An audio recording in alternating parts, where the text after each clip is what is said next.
welcome to the story here. We are learning how to prune houseplants. We've been getting lots of calls and Facebook emails and DMs about, I have this great houseplant, it's getting a little unruly, so I'm going to show you how you prune the basic hanging plants, bushy plants, things like that.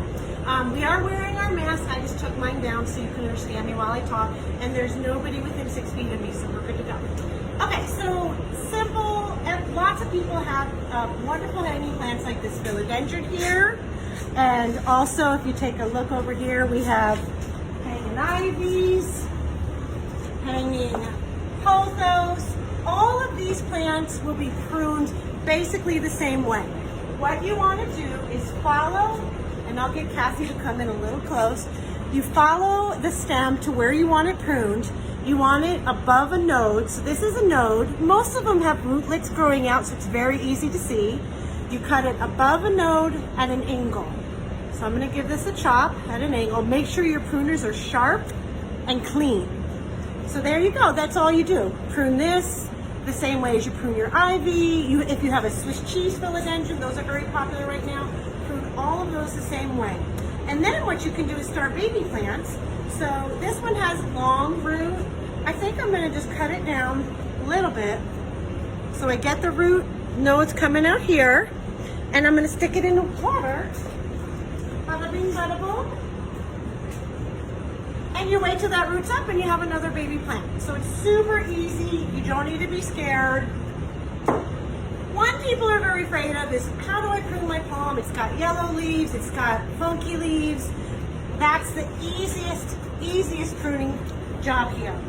So here's an ugly leaf, it's yellow, it's spotty. It probably just needs food, but I don't like it and I want to get rid of it. You follow it to the base, again at an angle, clip. And I'll prune, like, let me show you with a healthy one. I don't mean to prune off a healthy one, but I just want to make sure everybody sees it. Sometimes you get them like in the middle. You're going to do the same thing. Take your finger, follow it all the way down to the stem where it's connecting to the stem, and clip. These are actually really nice in water, you know, with some pretty vases. They last for like 2 weeks in water. They won't root up, but they'll look pretty in your house.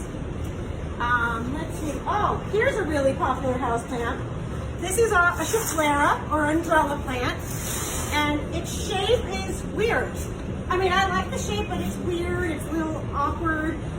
The way you prune Schefflera is, it's all pretty much the same thing. Follow to a node, clip above the node. You never want to take more than a third off a plant, inside as well as outside. What we do here, and Cassie, why don't we say, we're going to prune this, give it a little haircut. So what I'm going to do is follow this above a node, clip at an angle. That's it. That's all you do. And then this houseplant, Schefflera, actually will root up too. Prune back some of these little leaves, give it a nice stem, and we can stick that in water too. A couple of weeks you'll have some roots, you'll have a new baby plant. It's really easy, but if you have more questions, feel free to call us, Facebook us, DM us, but it's pretty simple, and don't be afraid. And always call if you have questions, and always make sure you know what plant you have before you cut, because some plants are a little different than others. And that's it. It's a wrap.